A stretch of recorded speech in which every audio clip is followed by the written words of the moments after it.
আসসালামু আলাইকুম দর্শক বন্ধুরা, কেমন আছেন? আশা করি সকলে ভালো আছেন। আমি ইসাক আছি আপনাদের সাথে। আসলে আজকে আমরা যে বিষয় নিয়ে আলোচনা করব, বিষয়টি হচ্ছে যে হাঁস নিয়ে আলোচনা করব। যে কেন হাঁস পানিতে থাকে, অথবা কেন হাঁস ঘাস খায় অথবা মাছ খায়। সাধারণত বিষয় হচ্ছে দেখেন,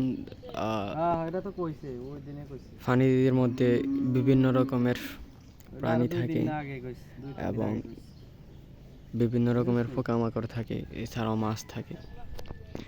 এই জন্য মূলত বিভিন্ন রকমের খাবার পাওয়া যায়। হাঁস কিন্তু সাধারণত কাছে দাঁড়ে কমে থাকে, স্থলে কম থাকে, বেশিরভাগই জলে থাকে। জলে থাকার কারণ হচ্ছে বিভিন্ন রকমের খাবার খায়, ঘাস খায়, মাছ খায়।